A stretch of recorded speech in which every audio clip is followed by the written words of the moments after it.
Balthazar Picsou est l'homme le plus riche du monde. Il voue une adoration sans limite à ses milliards qu'il considère comme ses enfants. Il faut dire qu'il s'est donné beaucoup de mal pour les gagner, et surtout pour les garder. S'ouvrir à l'inconnu, faire confiance aux autres, est une occasion d'apprendre, de grandir, mais aussi d'être blessé, trahi. Balthazar l'a appris, à ses dépens. Afin de découvrir ce passage de sa vie, je vous invite à présent à vous installer, à vous servir un petit verre de jus de raisin, d'orange, voire même un grand verre d'eau minérale, si le cœur vous en dit, et à savourer avec moi le 6e épisode de la jeunesse de Picsou, qui s'intitule « La terreur du Transvaal ». Bonne écoute.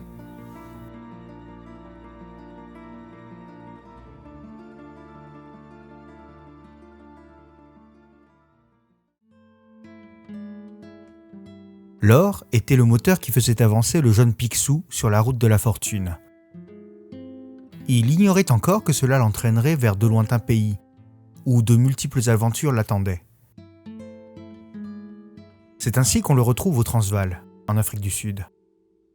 Picsou s'était embarqué pour le Cap, car on avait trouvé de l'or, à Witwatersrand Ridge.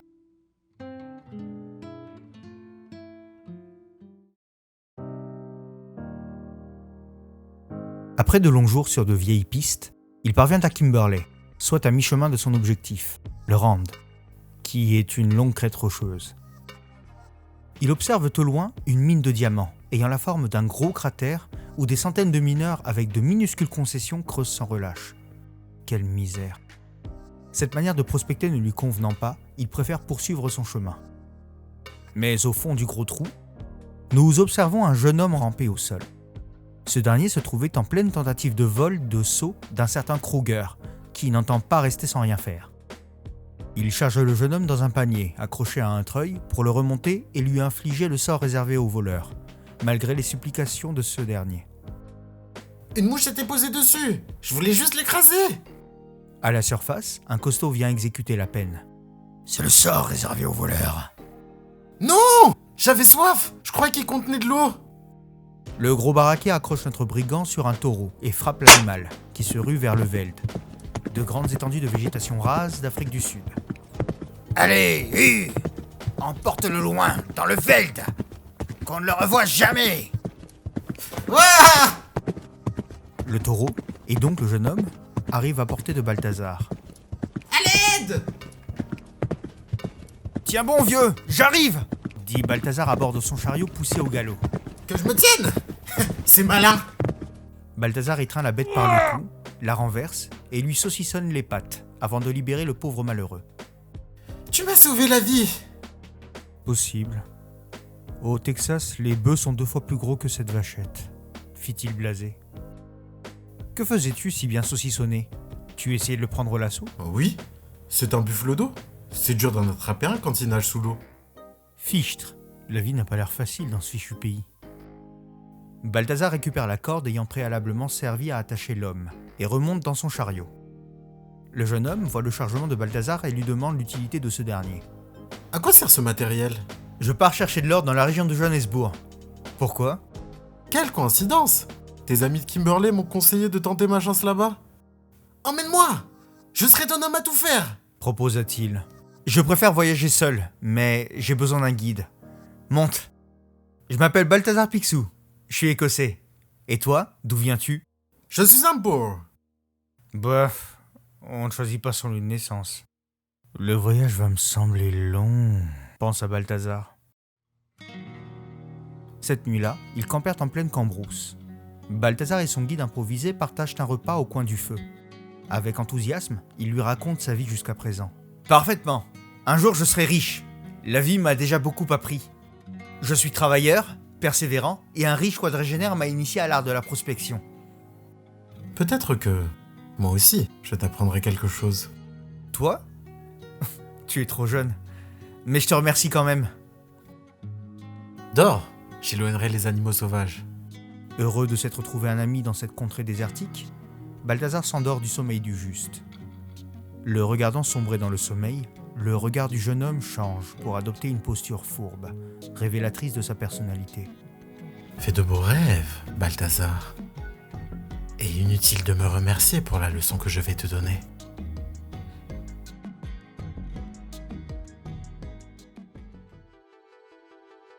Au lever du soleil, Balthazar s'éveille, souriant, mais pas pour longtemps, car il se rend compte que l'Africaneur lui a tout dérobé. Son chariot, son matériel, et même le feu de camp. Désabusé et déçu, Balthazar lance une lamentation. Je lui ai sauvé la vie, et j'ai partagé mon repas avec lui. Comment peut-on se conduire ainsi ? Ça me dépasse. Balthazar traverse une grande étendue d'herbe haute, mais croise et attire à lui une foule d'animaux sauvages. Lions, éléphants, léopards, girafes, antilopes, qu'il fuit en courant droit devant lui. Où que j'aille, je tombe sur des profiteurs qui préfèrent voler plutôt que de travailler. Les intentions des raptos étaient claires au moins. Ces coquins masqués volaient et ne s'en cachaient pas. Ici, il n'y a que des hypocrites. Les animaux parviennent à encercler Balthazar, complètement plongé dans le désespoir. Cet Africaneur est un traître, le pire de tous les gredins que j'ai pu rencontrer. Mais le désespoir ne fait pas long feu. Il m'a donné une leçon. En effet, si je survis, je le retrouverai et je lui en donnerai une aussi. Il apprendra que nul ne peut tromper Picsou. Pris d'une rage légendaire, Balthazar soumet un à un les animaux qui avaient eu l'outrecuidance de vouloir profiter d'une pauvre âme en peine. Oui, j'ai les nerfs. Il faut que je passe ma colère sur quelqu'un. 2 éléphants sont les premiers à subir son courroux. Une fois, dans le Wyoming, j'ai mis à genoux 10 000 longues-cornes, si vous voyez ce que je veux dire. Un rhinocéros suit. Pour moi, la seule différence entre toi et un bison qui charge, c'est que tu as les cornes sur le nez. À part ça, les bisons sont plus poilus et sentent bien plus fort. Une pauvre girafe tente de fuir la scène, sans succès. Balthazar se saisit d'une liane et se lance à sa poursuite. Cette bestiole au cou aussi aucun mât m'y aidera. Et toi ? Attends-moi, j'arrive ! Balthazar parvient à chevaucher la girafe au niveau de son cou et en apprécie la vue. Toutefois, l'animal étant gigantesque, Balthazar sent le vertige arriver. Il entreprend alors de changer de monture et lance son dévolu sur un féroce lion avant de l'attraper avec sa liane. Balthazar avance triomphalement vers le fauve. « Hé petit, accepterais-tu de conduire un gars de Glasgow à la ville ?» Loin de vouloir se laisser dompter aussi facilement, le puma à perruque se rebiffe et rugit sur Balthazar, qui lui rugit dessus en retour. Le féroce lion se transforme alors en docile chaton. Je vais montrer à ces boars comment on monte chez nous. D'abord le roi du Mississippi, puis le cow-boy des Badlands. Et là, je suis la terreur du Transvaal. Yeeha! Buck Picsou est de retour. Johannesburg. Située dans le semi-désert, à la frontière du Transvaal, elle s'apparente aux villes de l'Ouest américain. Cette ville africaine va assister à un spectacle jamais vu, même à OK Corral. En effet, cette ville n'était pas habituée à voir de cow-boys, et surtout pas de cow-boy chevauchant un animal aussi féroce qu'un lion. Le cavalier aperçoit alors son chariot voler dans une étable. Il récupère ses revolvers, contenus dans sa malle, et demande au palefrenier où se trouve le gredin. Ce dernier l'aiguille et Balthazar repart, non sans confier sa monture au brave homme. Cette fripouille va recevoir une leçon de première main, dont il va se souvenir longtemps, se dit-il en se rendant à l'endroit indiqué. Entre-temps, dans un saloon de la ville, notre larron raconte une version romancée et très largement remaniée de sa rencontre avec Picsou, un compagnon de beuverie improvisé, sous l'œil peu crédule du barman. « Et tu dis qu'après que tu lui aies sauvé la vie, ce type a essayé de te voler ? Quel rascal !» Oui, mais lui et son gang, je les ai écrabouillés. Oui, je suis plus fort qu'un bœuf. Quand je suis en colère, je ne connais pas ma force. Un jeune homme en salopette rentre dans le bar et s'adresse au vantard. « Hé petit, y a un cow-boy qui te cherche dehors. » Un cow-boy ? Qu'est-ce que c'est ? Un apprenti laitier ? Se tenant devant l'entrée, c'est un Balthazar animé d'un esprit de revanche et d'une fureur sans nom qui fait son apparition, ne laissant personne de marbre. « Non, juste ton pire cauchemar. Minable, traître, magouilleur.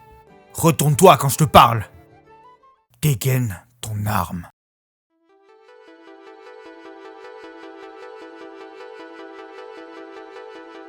Balthazar se rapproche du jeune boar. Picsou, ravi de te revoir. J'ai été enlevé par une bande de guerriers zoulous, armés de lances acérées. Je le jure. Dit-il tout penaud. Tais-toi, menteur, leur aboie Balthazar. Je t'ai dit que la vie m'apprenait tout. Et j'apprends vite. Je ne te ferai pas confiance une deuxième fois. Des types dans ton genre m'ont rendu méfiant, rusé, et parfois même méchant. Mais toi, tu m'as carrément rendu féroce. Le barman tente de calmer l'ire de Balthazar, tandis que le boar supplie pour sa vie. Non, ne me tue pas. À l'extérieur, Balthazar poursuit sa marche vers la fripouille, qui tente, toutefois, de le calmer. Comment trouves-tu notre beau pays? As-tu fait beau voyage? Chez moi, on sait aussi s'occuper des bandits. À Cheyenne, j'ai vu un sale tricheur se faire corriger. Balthazar tire sur un pot de mélasse qui explose et se vide sur le fripon. Sais-tu comment? On l'a roulé dans le goudron et les plumes, dit-il en tirant sur un matelas, projetant les plumes qu'il contenait sur le gredin. À Dodge City, on appelait ça la polka du foie jaune. Danse. Couvert de mélasse et de plumes, le boar s'enfuit non sans proférer des menaces. Je me vengerai. Hé! Où cours-tu, poule mouillée? La leçon n'est pas encore terminée! Reviens! Il se dirige vers l'étable, en quête du chariot de Picsou, pour y rechercher quelque chose qui pourrait le tirer d'affaire. Oui, chariot. Si je me rappelle bien, Picsou avait un fusil. Je lui rendrai coup pour coup. Mais dans l'ombre, une surprise féline l'attendait. D'où sort ce monstre? Aïe! Blasé, Balthazar marche à son secours et mate encore une fois sa monture. Il traîne au sol ce qui reste de l'africaneur et l'amène au bureau du shérif du coin. Je vous livre ce sale menteur. Quoi? Je n'ai jamais menti de ma vie. Je le jure. Une fois derrière les barreaux, il adresse des menaces à Balthazar. Quand je serai devenu quelqu'un d'important, des minus comme toi, j'en avalerai 13 à la douzaine. Tu m'entends? Tu ne seras jamais quelqu'un d'important, même si tu deviens riche, tant que tu ne seras pas dans le droit chemin. Est-ce que tu comprends ça, minable? Adieu, monsieur rien du tout, dit-il sous les jurons du boar. Plus tard, Balthazar eut beau retourner les champs aurifères africains 3 années durant. Il ne trouva rien. L'or du Transvaal était trop profondément enfoui. Il fallait extraire et tamiser des tonnes de pierres pour obtenir 1 gramme d'or. Seuls les hommes qui s'étaient enrichis à Kimberley pouvaient se payer des mineurs et l'équipement indispensable à l'exploitation des mines du Rand. Le jeune Picsou dut faire ses bagages et repartir vers de nouvelles aventures. Et il sentait qu'un grand destin l'attendait. Et comme pour tous les grands, le nombre de ses ennemis augmentait. Les Biscarville d'Écosse, les Rapeteaux du Mississippi, les MacVipers du Far West et un africaneur encore inconnu. Archibald Gripsou.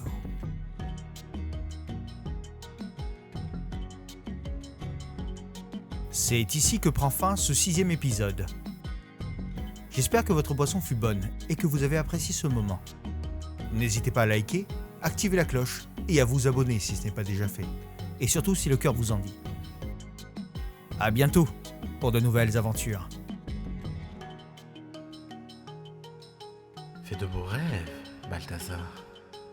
Et inutile de me remercier pour la leçon que je vais te donner.